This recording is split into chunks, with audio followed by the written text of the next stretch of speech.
Hi hello good evening കൂട്ടുകാരെ, എല്ലാ കൂട്ടുകാർക്കും ഗുഡ് ഈവനിങ്. അപ്പോൾ ഇന്നത്തെ വീഡിയോ എന്താണെന്ന് പറയാം. അതിന് മുന്നേ ഞാനൊരു കാര്യം പറഞ്ഞോട്ടെ. നല്ല ചൂടാണ് കൂട്ടുകാരെ. അപ്പോൾ നിങ്ങൾ എന്ത് ചെയ്യണം, 2-3 നേരം കുളിക്കാൻ നോക്കുക. വെള്ളമില്ല ചില സ്ഥലങ്ങളിലൊക്കെ, നമുക്കിവിടെ വെള്ളം കുറവാണ്. പക്ഷേ നമ്മൾ അഡ്ജസ്റ്റ് ചെയ്തൊക്കെ കുളിക്കുന്നുണ്ട് 2-3 പ്രാവശ്യം. കാരണം ചൂടുകുരു, അത്യാവശ്യം ചൂടുകുരു എല്ലാവർക്കും ഈ ഒരു സമയത്ത് വരുന്നുണ്ട്. കാരണം എല്ലാ വർഷത്തെക്കാളും ഒരുപാട് ചൂട് കൂടുതലാണ് ഇപ്പോഴും. അപ്പോൾ നിങ്ങൾ വെയിലത്ത് പോകുമ്പോഴൊക്കെ സൺ പ്രൊട്ടക്ഷൻ ഉപയോഗിക്കുക. അത് ഞാൻ പറഞ്ഞിട്ടുണ്ട്. ഒരുപാട് വെള്ളം കുടിക്കുക. ഇതെല്ലാം എപ്പോഴും ഞാൻ പറയുന്ന കാര്യങ്ങളാണ്. അപ്പോൾ ഞാൻ ഇതൊന്നും പറയാനായിട്ടല്ല ഇന്ന് വന്നത്. ഞാൻ നല്ലൊരു ടിപ്സുമായിട്ടാണ് വന്നത്. എന്താണെന്ന് പറഞ്ഞാൽ, കഷണ്ടിയുള്ള ആൾക്കാർക്ക് വേണ്ടിയിട്ടുള്ളൊരു ടിപ്സാണ്. കഷണ്ടിയുള്ള ആളിന് എങ്ങനെ നമുക്ക് മുടി വളർത്തിയെടുക്കാൻ നോക്കാം. അതിന് വേണ്ടുന്ന ഇൻഗ്രീഡിയൻസ് എന്തൊക്കെയാണെന്ന് നോക്കാം. അതായത് നമ്മുടെ വീട്ടിൽ തന്നെ കിട്ടാവുന്ന സാധനങ്ങൾ വെച്ചിട്ടുള്ള ടിപ്സാണ് പറയുന്നത്.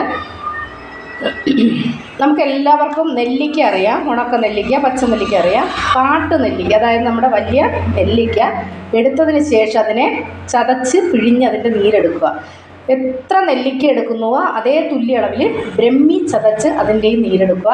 ഇത് രണ്ടും ഒരേപോലെ എടുക്കുക. ഒരേപോലെ എടുത്തതിന് ശേഷം അതിമധുരം എന്ന് പറയുന്നൊരു സംഭവമുണ്ട്. അത് അങ്ങാടിക്കടയിലാണ് കിട്ടുന്നത്. അതിനെ വാങ്ങിച്ച ശേഷം കൽക്കമായിട്ട് കാച്ചി, അതായത് വെളിച്ചെണ്ണയിൽ കൽക്കമായിട്ട് ഇതിനെ ഈ അതിമധുരം കൂടെ ചേർത്ത് കൽക്കമായിട്ട് കാച്ചിയെടുക്കുക.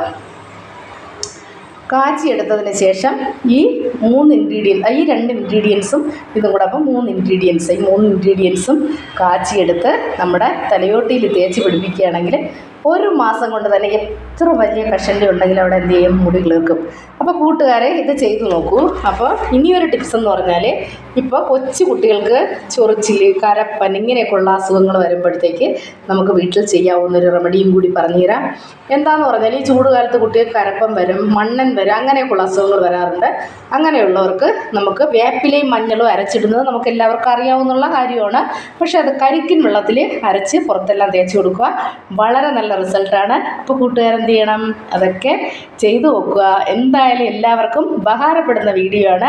ഈ വീഡിയോ കണ്ട് ഇഷ്ടപ്പെട്ട് കഴിഞ്ഞാൽ ലൈക്കും കമൻറ്റും ഷെയറും സബ്സ്ക്രൈബും ഒക്കെ ചെയ്യുക. എനിക്ക് തന്നെ നല്ല വിയർപ്പാണ്. എൻ്റെ മുഖത്തെല്ലാം വിയർപ്പ് തുള്ളികളാണ് ഇരിക്കുന്നത്.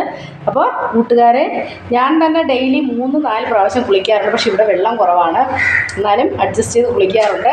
എത്ര കുളിച്ചിട്ട് ചൂട് മാറുന്നില്ല. മഴയുടെ കോളുണ്ട്. എല്ലാവരും എന്ത് ചെയ്യണം, എല്ലാവരും കൂടെ മഴയെ വിളിക്കുക എന്ന് പറഞ്ഞാൽ പ്രാർത്ഥിക്കുക, പെട്ടെന്ന് മഴ വരാൻ വേണ്ടി. വന്നേ പറ്റൂല്ലേ, അല്ലെങ്കിൽ ഭയങ്കര ചൂടല്ലേ. അപ്പോൾ കൂട്ടുകാരെല്ലാവരും എന്ത് ചെയ്യണം, പ്രാർത്ഥിക്കുക. ഈ ടിപ്സൊക്കെ ചെയ്തു നോക്കുക.